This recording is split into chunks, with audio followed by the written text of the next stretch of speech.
Paz do Senhor, amém? Gostei desse gritinho aí.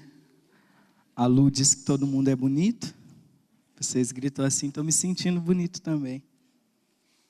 Jesus disse que se os nossos olhos forem bons, todo o nosso corpo terá luz, né? Então a Lu tem os olhos bons.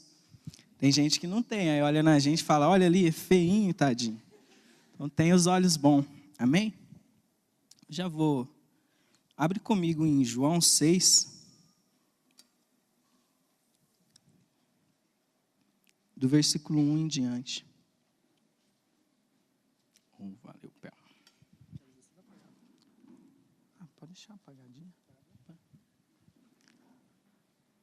Acho que o Felipe deve estar lá no fundo. Felipe, depois você faz um barulhinho ali pra gente.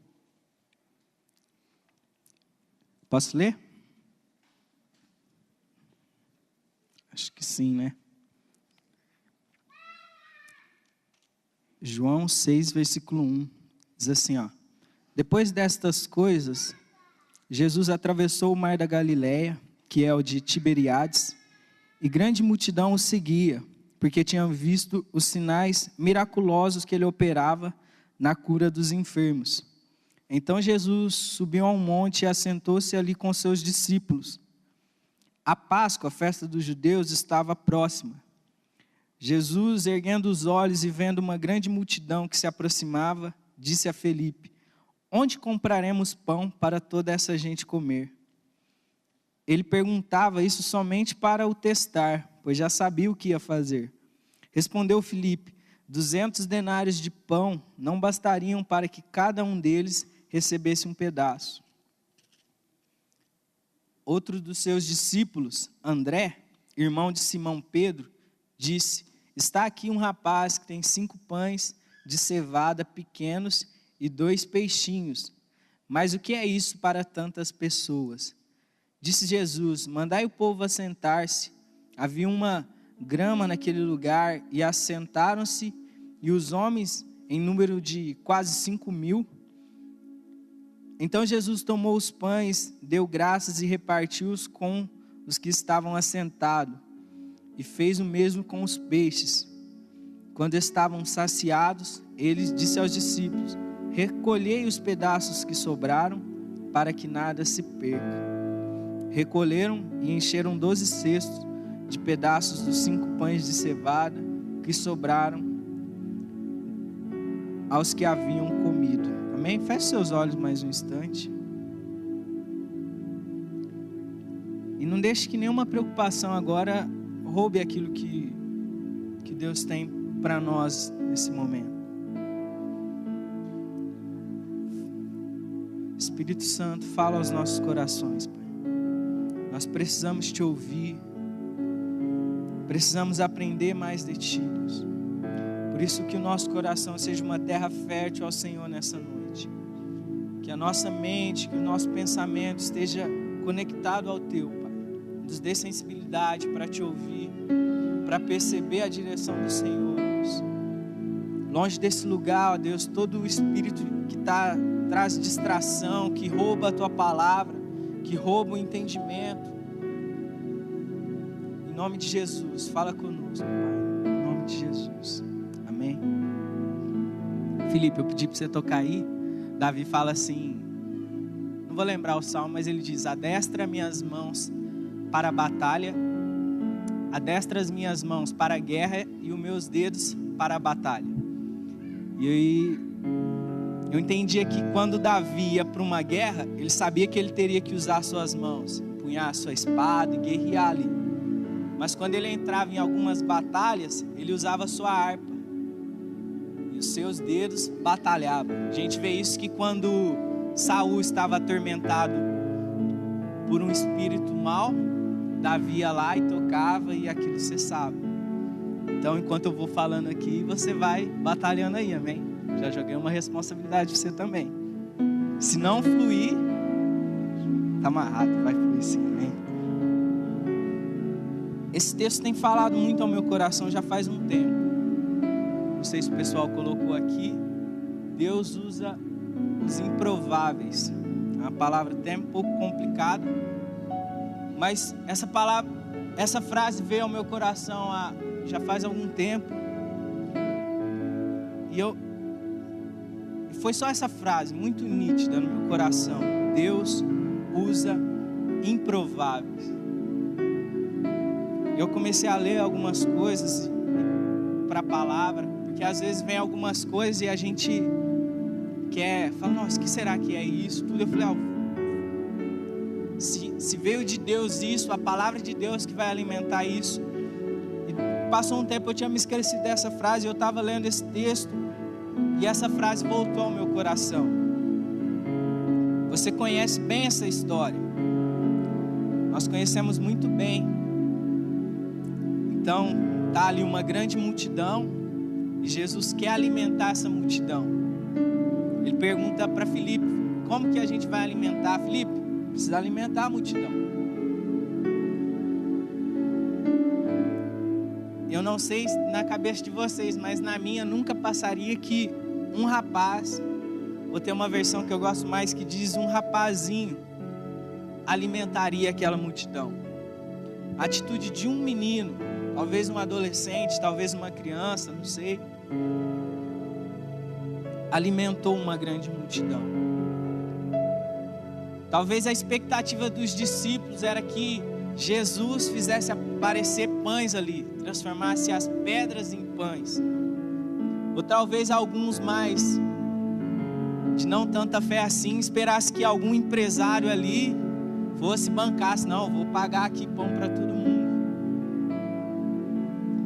Só que Jesus, em sua sabedoria, ele pergunta algo para o seu discípulo. E eu tenho aprendido algo com Jesus, com Deus, de maneira geral, que Deus ele não responde às nossas perguntas, mas ele responde às nossas respostas. As respostas que nós damos a ele, então ele nos responde aquilo que realmente ele quer nos dizer. Por isso que Jesus sempre perguntava para os seus discípulos, até para aqueles que era óbvio o que eles queriam, como o cego. É claro que um cego quer enxergar, mas Jesus perguntava, o que você quer? E Jesus pergunta para Filipe,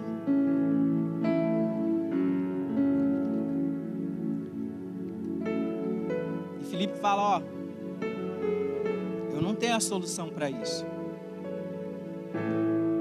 Mas o que mais mexeu comigo foi a atitude de André. Então hoje eu quero levar em consideração o menino, o rapaz que ofertou o seu lanche, e André. André teve uma percepção incrível, uma sensibilidade de perceber que aquilo que o menino estava dando nas mãos de Jesus poderia alimentar aquela multidão. E o menino teve um coração fantástico de ofertar, de entregar, de talvez aceitar entregar aquilo que era seu, era só dele. Muito provável era um lanche para ele, talvez seus pais prepararam, falaram, você vai então, leva isso aqui para você comer. A Bíblia diz que era 5 pães pequenos e 2 peixinhos. Esses dias eu falei sobre isso aqui com os adolescentes, e eu fiz eles fazer um cálculo. Depois, se você quiser fazer aí, tem uns engenheiros aqui, né, uns pessoal que gosta mais de cálculo aí. Quando eu trabalhava na padaria, um pão a gente tentava fazer um padrão de 70 gramas, um pão francês, pesa 70 gramas. Tinha 5 pães, você calcula vezes 5 e divide por 5.000. Vê quantas, talvez, partículas do pão cada pessoa comeria. Então, para qualquer um, aquilo ali não era suficiente para alimentar aquela multidão. Mas aquele menino entrega. Isso tem me levado a pensar que com aquilo que eu tenho, com os meus recursos, com as características que eu carrego, Deus pode alimentar uma multidão. Deus pode transformar a vida de alguém. E dentro disso, de que Deus usa os improváveis, eu creio muito que é o desejo de Deus nos usar. não apenas como algo descartável, uso e jogo fora, mas nos usar como uma ferramenta, como um meio pelo qual Deus vai operar aqui na terra, meio pelo qual Deus vai transformar a vida de outras pessoas.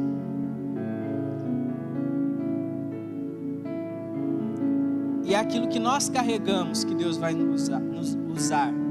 É aquilo que nós temos em nós.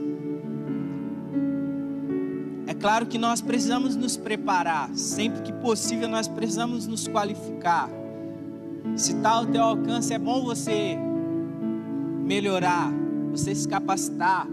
Você, Jonas, eu quero, não sei, fazer missões fora do Brasil. E se é capaz para você, é bom você fazer um inglês, um espanhol, né, um francês. Mas se isso não é acessível, isso não pode ser uma desculpa para que você não vá, para que você não faça, ou uma desculpa para que você pare. Então eu aprendo com esse menino que aquilo que ele carregava foi suficiente para Jesus fazer algo. Então aquilo que você carrega é suficiente para Jesus fazer algo. Talvez você se limita pelas suas características. Jonas, eu sou tão assim, ou tão assado, eu sou tão pequeno, eu sou tão frágil, eu não tenho tanto conhecimento quanto o outro ali, eu não sei falar bem como o outro faz, eu não sei dançar bem como a outra dança, eu não sei tocar bem como o outro toca. E abre comigo rapidamente lá em 1 Timóteo 4,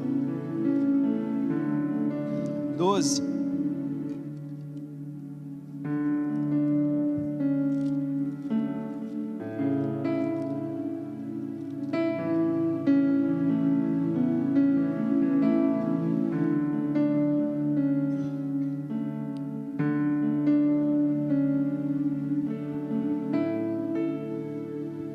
Diz assim, ninguém despreze a tua juventude, mas seja exemplo dos fiéis na palavra, no trato, no amor, no espírito, na fé e na pureza.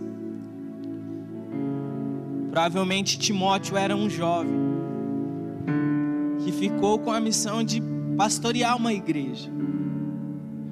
Lembra aqui que ele era solteiro. Porém Paulo diz para ele: ninguém despreze pelo fato de você ser jovem. Ninguém te despreze, mas ser um exemplo. Imagina você na situação de Timóteo, na idade que você está hoje, na condição que você está hoje, e você caminha com o apóstolo Paulo. Se ele caminhasse com outro não tão relevante, talvez ele falasse, eu posso. Mas ele caminhava com um homem muito relevante para o reino de Deus. E Paulo deixa ele ali. E naquela igreja havia casados, havia senhores, senhoras, jovens. E se você ler as cartas de Timóteo, de Paulo a Timóteo, você vai entender os conselhos práticos de Paulo para Timóteo. Quando você conversar com o mais velho, trate como se ele fosse seus pais. Quando você for conversar com as moças, trate como se fossem as suas irmãs.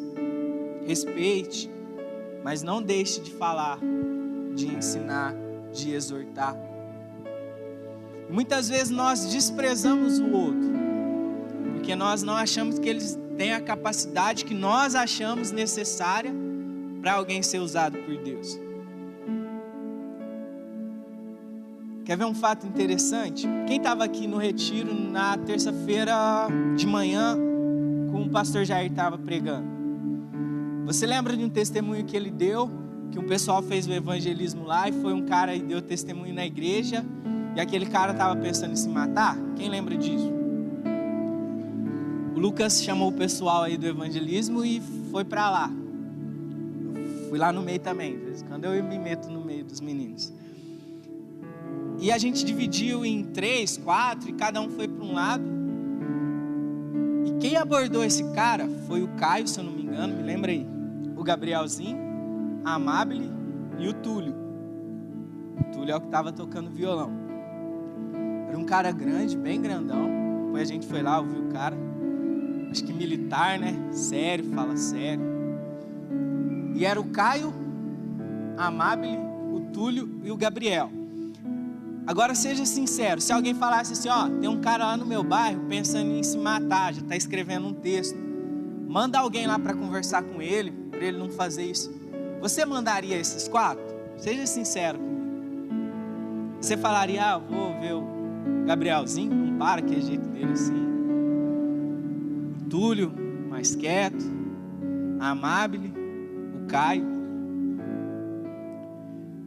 Do grupo ali, se alguém falasse para mim, eu ia falar, vou mandar o Lucas, que já estuda psicologia, já é mais capacitado, o Samuel, que é mais sério, o Caio talvez, porque é o líder lá, mas eu não mandaria aqueles meninos. Mas foram esses meninos, e a Amabile, que gastou tempo conversando lá com ele. A gente acabou a nossa viagem missionária ali em Jardinópolis, e o pessoal não vinha embora, não aparecia, o Bomber também tinha sumido por outro lado, né? Eu falei, cadê eles? Aí o Caio ligou e falou, não, eles estão ali numa rua. A gente foi lá e ele estava conversando com esse cara.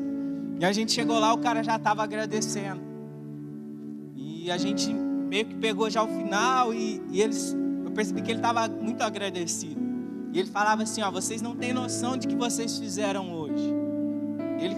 Para os meninos que estavam lá, ele tinha contado mais detalhes, mas ele já estava planejando tirar a sua vida. Um cara que deve ter entre 40 e 50 anos, não era um garoto, um homem já. Teve uma hora que eu estava lá e ele falou algo para o pessoal, que Deus usaria o pessoal, algo assim. Todo mundo falou amém, né? E ele falou assim, ó, apontando para o Gabrielzinho, o que significa amém? Aí todo mundo meio que gelou assim, falou, nossa, será que nós não sabemos nem o que é amém? O Gabriel falou, que assim seja feito. Aí ele falou, nossa, muito bacana, eu sempre ouvi e não sabia o que significava. Até o Túlio falou para mim, né, falou, eu gelei, vai que o Gabriel não sabe nem o que é amém, a gente está ali pregando. Mas talvez nós mesmos desprezaríamos esse pessoal. Talvez na nossa seleção não seria eles que seriam enviados para falar com alguém que está planejando se matar. Ainda mais um homem militar, de uma certa idade, mas Deus escolheu eles. Está dando para entender um pouco o que eu estou querendo dizer hoje?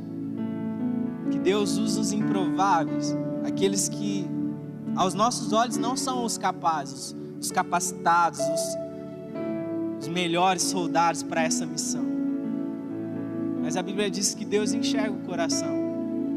Talvez se a gente tivesse juntado 4, 5 pastores para ir conversar com aquele homem, talvez ele nem aceitasse ouvir. Porque ele mesmo falou que ele não gostava muito de religião, dessas coisas. Mas 3 meninos e uma menina, conversando com eles, guiado pelo Espírito Santo, evitou. E o Caio falou para ele, falou, amanhã você vai no culto com a gente. Ele falou, eu vou. O Caio falou, 10:07 eu passo aqui para te pegar, era bem pertinho da igreja lá. Ele falou, 15:07 eu já estou pronto. Eu falei, o cara é sério mesmo, sistemático. E ele foi lá na igreja, o pastor Jair contou aqui que ele deu até um testemunho lá. Então Deus, Ele usa pessoas que aos nossos olhos não são capazes, não são os melhores, não são os preparados para aquilo. Muitas vezes nós desprezamos pessoas por isso. Mas aquele ali que vai orar, aquele ali que vai fazer, aquele ali que está liderando, aquele ali que vai pregar. Nós, no nosso coração, já desacreditamos daquela pessoa. Mas tão pouca gente está fazendo isso, será que vai dar certo? Mas o olhar de Deus, a matemática de Deus, a visão de Deus é diferente da nossa. É diferente das nossas incertezas, da nossa crítica muitas vezes e incredulidade. Mas quando Deus usa alguém, é Ele que está fazendo. É Ele que está usando, é a capacidade dEle, dentro das limitações de cada um carrega, com as características naturais de cada um. Caio, voltando nesse assunto, o Caio, admiro muito ele, mas ele é um menino centrado, quieto, não é muito falastrão, bem-humorado, mas não é aquele sanguíneo assim. O Túlio eu conheço um pouco mais, já é mais quieto, bem correto. O Gabriel fica assim, né? Conhece o Gabriel. A gente está no ensaio. Gabriel, vamos conversar um negócio aqui. Ô Gabriel, você pode estar conversando um assunto mais sério com ele. Se um ventinho soprar algo, já rouba a atenção dele. E a Amábile é meio quieta também, né? Não sei definir a Amábile. Sei que ela canta uns rap aí. Andei vendo uns vídeos dela cantando uns rap aí. Mas com a característica deles, Deus usou eles. E muitos outros lá. Depois você pergunta aí pro pessoal que foi, você vai ver muita história bacana. E muitas vezes nós desprezamos o outro. Mas muitas vezes nós desprezamos a nós mesmos. Talvez você olhe o outro e você despreza, mas você vai achar alguém que fala, não, aquele cara ali pode. Aquele cara ali é capaz, ele é capacitado, ele é... Mas muitas vezes nós desprezamos a nós mesmos. E dizemos, eu não consigo isso. Eu não vou conseguir falar. Eu vou chegar lá, eu quero ser usado por Deus, mas eu vou chegar lá e não vou conseguir. Eu sou muito vergonhoso, eu sou muito tímido. Ou ao contrário, eu falo demais, eu vou falar um monte de abobrinha lá, não vou conseguir, vou ficar nervoso. E nós desprezamos a nós mesmos, achando que nós não estamos aptos ou capacitados para ser usados por Deus. Mas Paulo diz, ninguém despreze pelo fato de você ser jovem. Então não devemos deixar os outros nos desprezar, nem desprezar ninguém. Mas nós também não podemos desprezar nós mesmos. Achar que que a probabilidade de Deus nos usar é muito pequena. Deus vai usar o que nós temos, as características de cada um. Quando aquela viúva foi falar com Eliseu e o pessoal estava ali cobrando ela, o marido dela tinha morrido, e Eliseu falou, o que você tem? O que você tem? Ela disse, não tem nada lá em casa, só tem azeite. Ele falou, já serve, já está bom, é suficiente. Então é o que você carrega já, que Deus vai usar para abençoar pessoas, para transformar a vida de pessoas. Tem um cara muito bacana, um pastor muito bacana, que eu gosto muito de ouvir ele, Anderson Silva ele chama. Pastor Anderson Silva, não é o Spider, o aranha, é um pastor chamado Anderson Silva, todo tatuadinho assim, você vai achar ele fácil na internet. E ele conta que uma vez Deus falou com ele para ofertar na vida de um determinado pastor, só que o dinheiro dele não dava nem para ele e para a esposa dele, então ele ofertava R$1 todo mês, R$1 na vida desse pastor. Ele fazia questão de ir no banco e depositar R$1. E ele falou que um dia ele chegou no banco, esse pastor estava lá, e ele ficou muito... Ele falou, e agora? Esse cara vai vir falar comigo, vai me xingar, ele deve achar que eu estou zombando dele. E ele falou que a hora que o pastor foi até ele, falou, é você, né, que todo mês oferta R$1 para mim, né? E ele falou que muito envergonhado ele assumiu, falou, sou eu. Ele falou que aquele pastor deu um abraço nele e falou, olha, teu coração é enorme. Um dia você vai ter condição de ofertar 20 mil para mim. E ele ficou cheio de fé. Ele falou que não demorou muito tempo. Ele tinha R$40 mil. E ele ofertou, 40 mil reais na vida dele. Um homem que tinha condição de ofertar apenas R$1. Então é aquilo que nós temos, na condição que nós temos. Financeiramente, emocionalmente. É do jeito que nós... É aquilo que nós já carregamos que Deus vai usar. Nós não vamos precisar de vestir a armadura de Saul, como no teatro do seminário. De pegar algo que um outro carrega, da capacidade do outro. É aquilo que nós já carregamos, que nós temos. Só que algo interessante também é que Deus não usa apenas quem quer ser usado. Muita gente quer ser usada. Se a gente perguntar, muita gente, mesmo que a pessoa diga que não, lá dentro ela quer.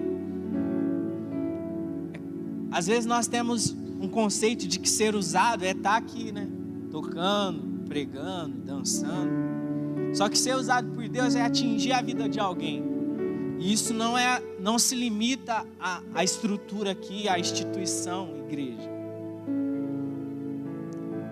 Se a gente perceber a visão de Jesus nos evangelhos e no Novo Testamento, é sempre com cidade. Ele nunca fala apenas de uma igreja, de um pequeno aglomerado de pessoas. Sempre que ele fala do propósito dele, tem a ver com cidade. Então a menor visão de Deus é uma cidade. Deus, quando olha para nós, ele não se limita a esse espaço físico aqui. Mas eu creio que ele olha pensando na cidade. Então, o nosso ministério, que nós fazemos parte, não deve atingir apenas aqui. Deve atingir a cidade. Deve atingir outras pessoas fora daqui. Então, ser usado por Deus não se limita a fazer parte de algum ministério na igreja, ou ter uma função na igreja, um cargo, seja lá como você quer descrever isso.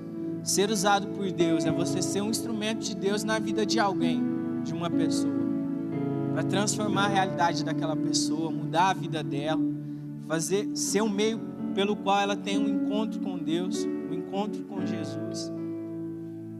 Seja um meio de cura, seja um meio de libertação. Não se limita à instituição. Então, eu creio que a maioria das pessoas tem um desejo de ser usado, de ver algo acontecer através da sua vida. Porém, Deus não usa apenas quem quer ser usado, mas Deus usa quem está disposto a ser usado. Se você olhar para a história do jovem rico, ele chega até Jesus e diz: o que eu preciso fazer para ter a vida eterna? Talvez o desejo, não sei, deles fosse seguir Jesus. Fosse, nossa, eu quero caminhar com Jesus. E ele até falou que ele já cumpria a lei. Então talvez ele foi ali e falou: nossa, Jesus vai me chamar também. E falou: não, você já está pronto, pode me seguir. Jesus disse para ele: cumpra a lei. Ele falou: eu já cumpro a lei. Então te falta uma coisa: vende tudo que é seu e me segue. Vende tudo. E aquele jovem se entristeceu. Talvez as expectativas dele não foram supridas. Então ele queria, mas não estava disposto. Então muitas pessoas querem, mas está disposto, entender que abriremos mão, nós teremos que abrir mão de coisas, de momentos, até de pessoas, para sermos uma ferramenta na mão de Deus. Eu não vou te dizer que a salvação vai te custar isso. A Bíblia diz que a salvação é de graça e pela graça. De graça porque nós não fizemos nada para merecer. E pela graça porque nós não continuaremos merecedores.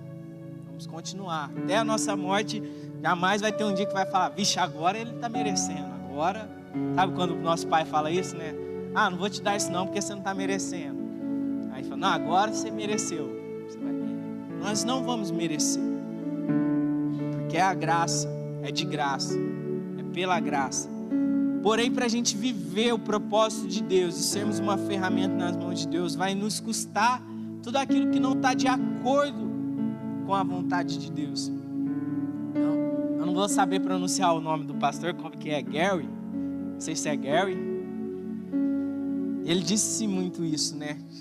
Que Deus não está a fim de abençoar os nossos projetos. Ele falou que nem ora por alguém que chega nele e fala: ora para Deus abençoar os meus projetos. Ele falou: Deus quer matar os seus projetos, matar os seus sonhos, para que você viva os sonhos deles, que são maiores e melhores.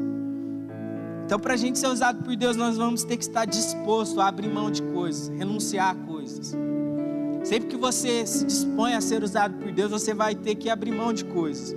Esse pessoal viveu isso fantástico lá em Jardinópolis. Mas eles abriram mão de um tempo, de dinheiro. Eles poderiam estar fazendo outras coisas, estar no conforto da casa deles. E nem era quem ia colher os frutos disso, nem era aqui, né? Vai dizer, muito provável que aquele cara lá nem sabe o nome do Lucas, do Samuel. Talvez ele já até esqueceu o nome da Amábile, do Túlio. Mas aquela vida foi transformada. Porque algumas pessoas decidiram abrir mão de algo. Talvez simples, mas talvez Deus, quanto mais a gente se entrega, mais coisas a gente vai ter que abrir mão. Na minha vida eu sempre vejo que quando Deus quer algo, Deus me leva para algo mais profundo, eu sempre tenho que deixar algo para trás. Sempre tenho que abrir mão de algo. Talvez de um tempo, talvez de um lazer. Muitas vezes até de pessoas. Pessoas que nos tiram do propósito. Jonas, eu tenho que abandonar as pessoas. Não é isso. Mas você sabe quando uma pessoa te tira do propósito, te tira da vontade de Deus. E se isso acontece, infelizmente você vai ter que deixar. Naquela entrevista até eu falei isso, né? Que eu perguntei uma vez pro meu pastor, meu primeiro pastor lá, quando eu estava me convertendo, falou, mas eu preciso parar de sair com meus amigos, eu não posso sair com eles, ir para a praça, dar uma volta, é pro posto de gasolina que eles vão. E ele me disse, se você for o mais influente ali, Jonas, é bom você ir. Se você não for o mais influente ali, você corre perigo lá. E eu não era o mais influente. E muitas coisas erradas eu fiz, porque eu não era influente. Eu queria agradar eles, os meus amigos. Eu queria agradar as pessoas. Então talvez nós vamos ter que deixar coisas, pessoas, dinheiro, conforto, para viver o propósito de Deus.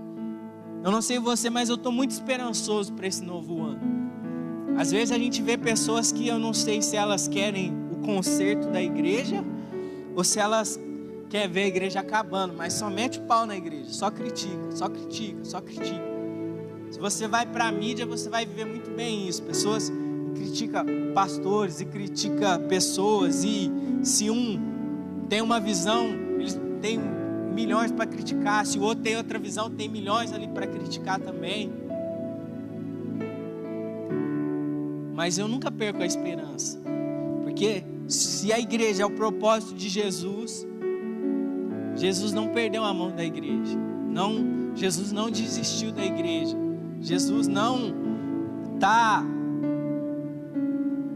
como eu posso dizer, desolado, decepcionado. Vou ter que ressuscitar o apóstolo Paulo, vou ter que ressuscitar Pedro, porque tudo se perdeu, tudo se acabou. Não. Eu creio que nós estamos vivendo aí num período de reforma, de mudança, de restauração. Porém, não está tudo acabado, não está tudo desfeito.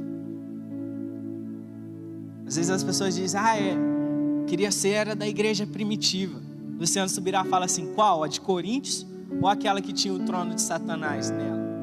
Porque desde o princípio a igreja já tem os seus problemas, já tem as suas adversidades, já tem os seus erros.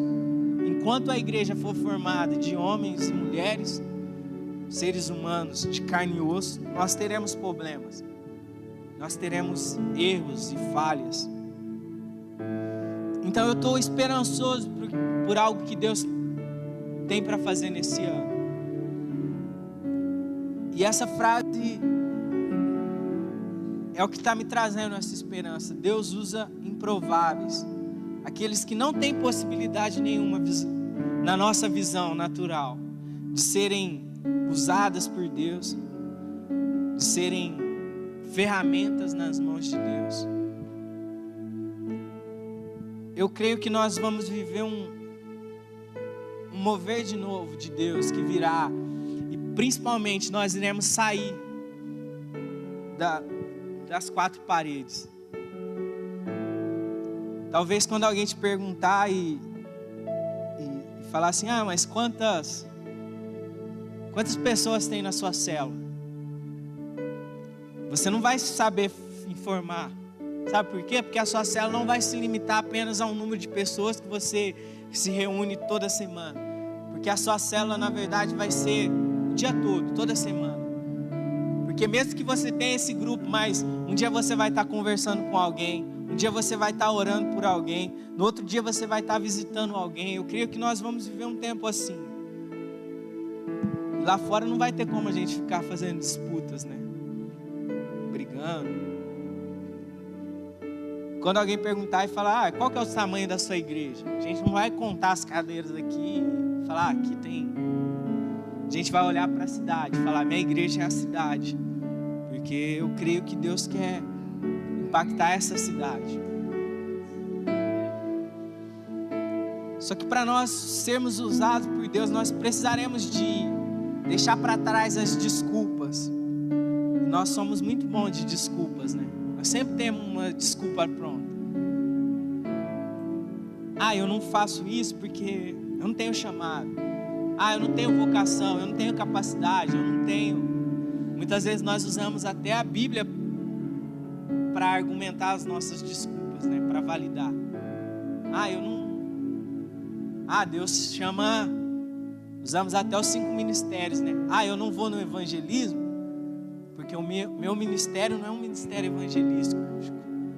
Meu ministério é um ministério pastoral. Então vai, cuida de pessoas, cuida de vidas, cuida de alguém, gasta tempo com pessoas. Eu não cuido porque o meu ministério é mestre, é de ensino, então ensine. Eu não vou lá no evangelismo porque eu tenho um ministério apostólico, fui chamado para ser um apóstolo. E acho interessante, tem gente que fala assim, não tem apóstolo mais. Apóstolo era no tempo de Jesus, eram os 12. A Bíblia fala que os apóstolos, os pastores, os mestres, os profetas, os evangelistas foram dados para o aperfeiçoamento da igreja, a edificação. Então, enquanto a igreja estiver sendo edificada, preparada, vão ter esses 5 ministérios. Porém, também não é o outro extremo que acham que os apóstolos são aqueles donos de igreja. O cara cresceu muito, aí a gente dá um título para ele de apóstolo. Não é isso. Se você pesquisar, o termo apóstolo significa enviado. Então é alguém que é enviado para algo. Antes de Jesus ter os seus apóstolos, Alexandre o Grande também tinha os seus apóstolos. Sabe quem eram os apóstolos dele? Eram pessoas que ele capacitava e enviava para as regiões que ele queria conquistar. Então esses homens entravam em cidades e conheciam a cultura daquela cidade, preparava o ambiente ali para que Alexandre o Grande viesse e tomasse aquela cidade. Então eram os primeiros a serem enviados. Então é mais ou menos isso um ministério apostólico. Muitas vezes nós usamos várias dessas coisas como desculpa. Eu quero ser usado por Deus, mas eu não sei tocar, não sei cantar, não sei.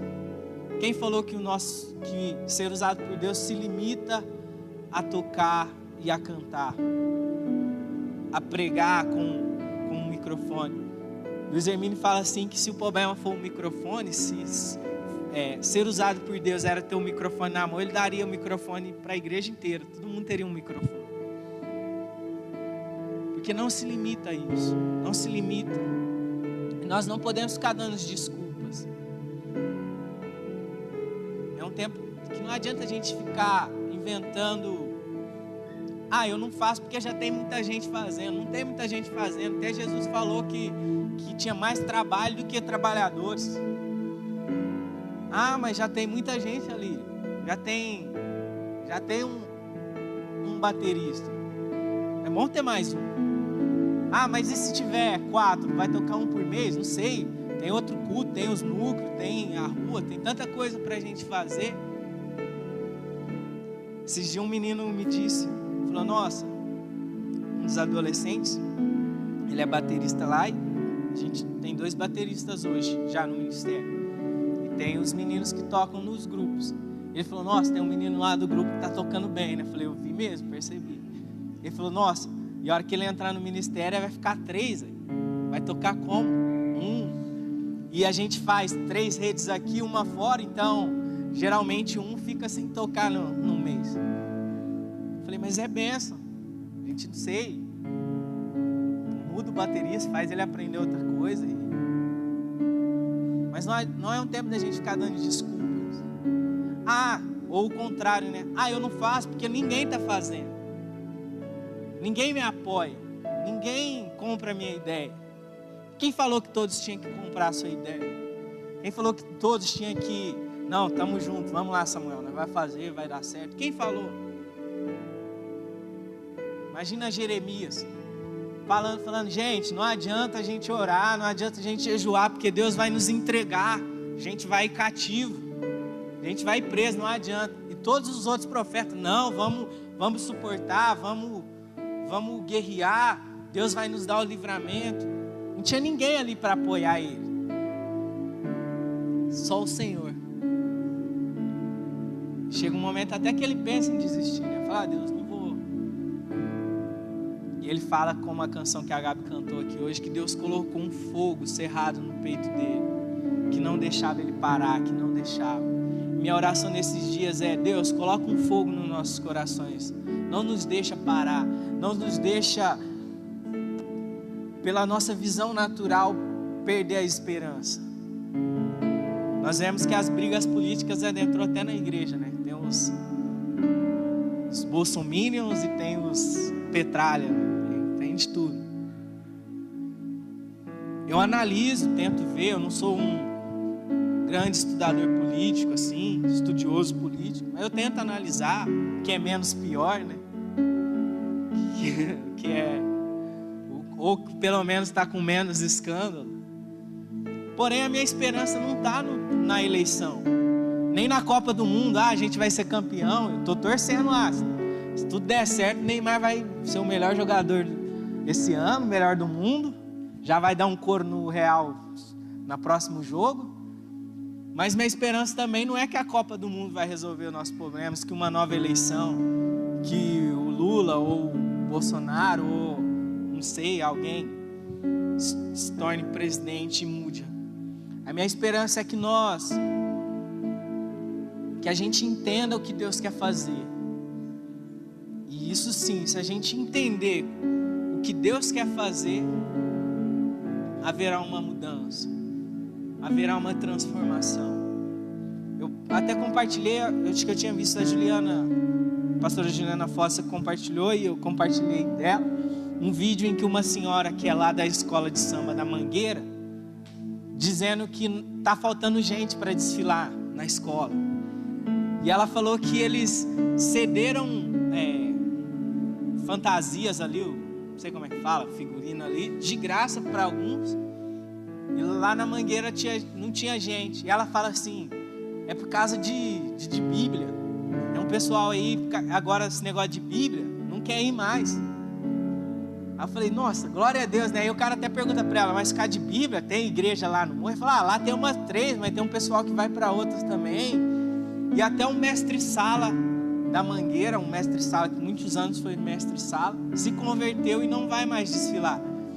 Aí ela fala que o neto dela, que estava virando um mestre-sala, também se converteu, não quer saber mais. Ela falou, as moças não querem desfilar mais lá na Mangueira. E o cara até falou, nossa, a igreja está causando prejuízo para o carnaval. E glória a Deus.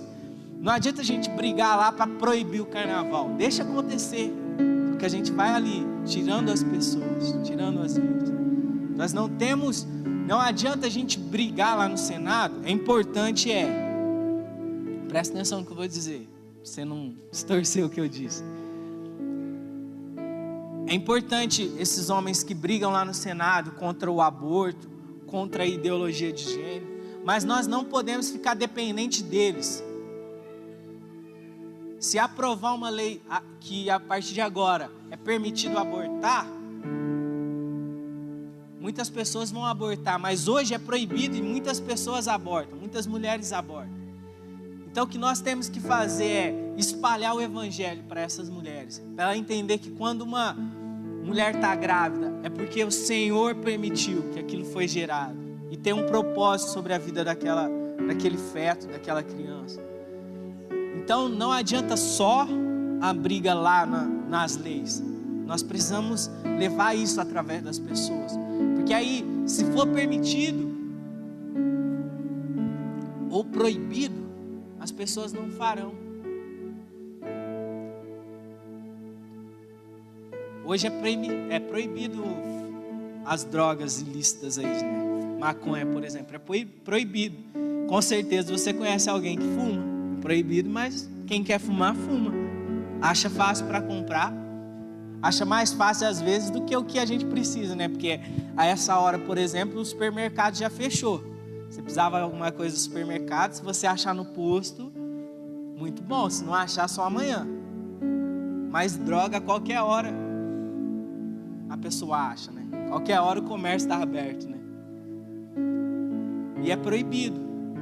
Mas para cada pessoa que a gente leva o amor de Deus, e aquela pessoa tem um encontro com Jesus e ela deixa essas coisas, não importa mais se é permitido ou se é proibido. Estão me entendendo? Que a mudança que vai fazer não depende das instituições dessa terra. Depende da igreja.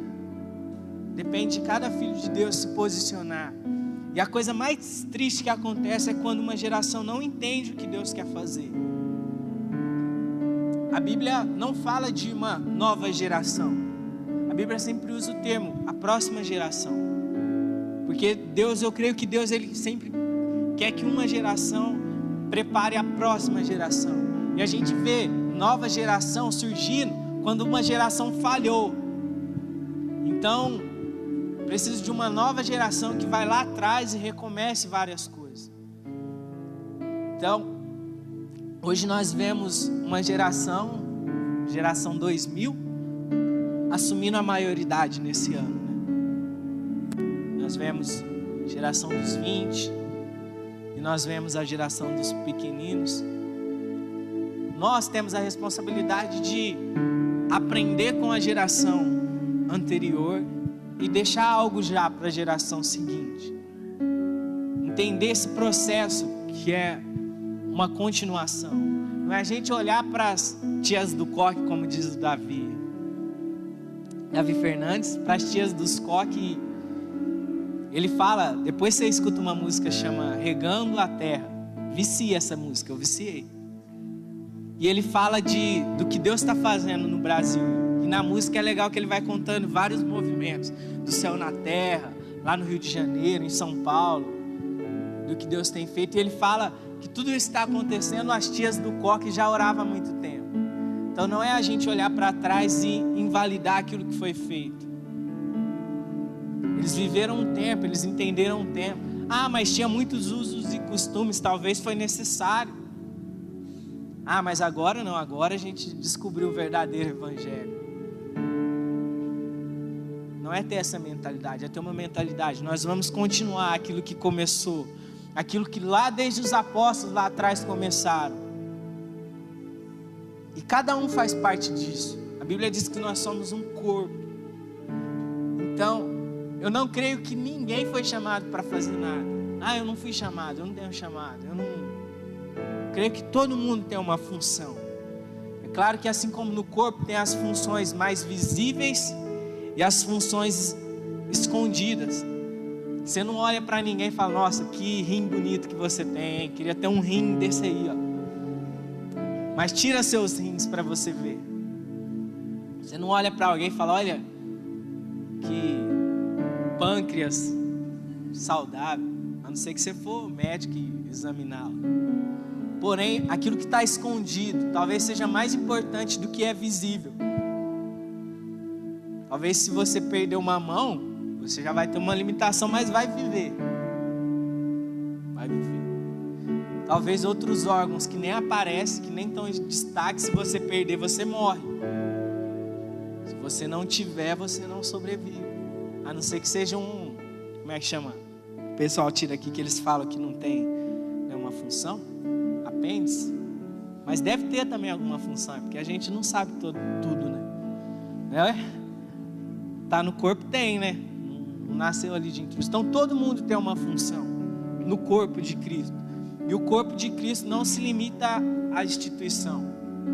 Então você tem uma função. Você precisa descobrir qual é a sua função e executar ela, sem desculpa. Eu não sou capacitado. Talvez você fale, eu sou simples, Jonas, eu não sei falar como esses grandes intelectuais, mas é desse jeito que Deus quer te usar. Talvez você ao contrário, você fala, Jonas, eu sou muito inteligente, e quando eu converso com o pessoal aí, parece que todo mundo é burro, porque a minha capacidade intelectual é muito além.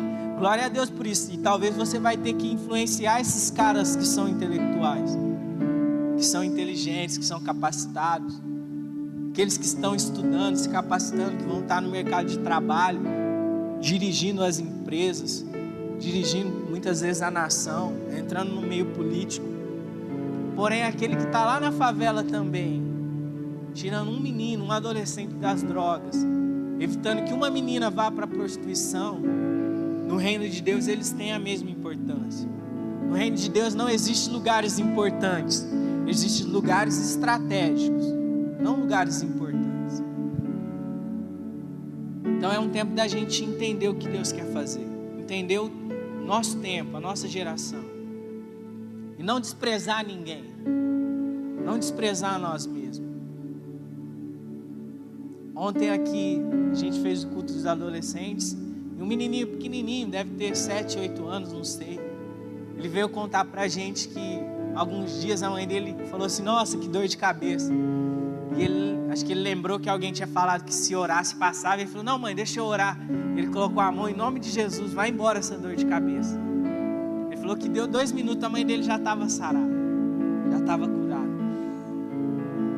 Menino de 7 anos, 8 anos, não sei. Então não despreze ninguém, não despreze você mesmo, não se sinta superior e nem inferior. Entenda que Deus quer te usar, amém? Queria que você ficasse de pé, fechasse seus olhos.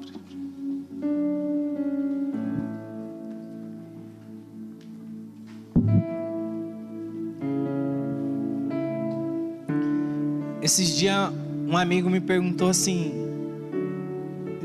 aqui no retiro, a gente estava ouvindo os testemunhos do Gary e tudo. Ele falou assim, por que a gente não faz o que Jesus falou para fazer? Eu falei, como assim? Ele falou, Jesus falou que nós faríamos obras maiores e a gente não faz nem menores. E eu fiquei meio sem saber o que responder, e eu fiquei pensando um pouquinho, e eu falei, eu acho que é porque a gente não provoca. Não provoca. A gente vê alguém doente e não ora por essa pessoa. A gente vê alguém morto e eu nunca tive coragem de chegar num morto Mas sabe por que nós não fazemos? Muitas vezes é por vaidade e orgulho. Porque se você orar por alguém e a pessoa não for curada, o que eles vão pensar de você? O que eles vão pensar de mim se eu orar por alguém e a pessoa sair do mesmo jeito? Por essas vaidades, nós não vemos a vontade de Deus se manifestando. Mas quando alguns ousam fazer isso, a gente vê que acontece, que é real, que é simples, amém? Eles fechem seus olhos, comece a olhar para você. Talvez você se desprezou, ou talvez você ficou desprezando hoje, mas olhe para você, as características que Deus colocou em você, os dons, os talentos, as habilidades. Talvez talentos que você enterrou, guardou, ou até perdeu. Mas eu creio que o Senhor quer ativar hoje, ativar você, ativar sua mente para isso. Que você é uma ferramenta nas mãos de Deus, que o Senhor conta com você para esse tempo.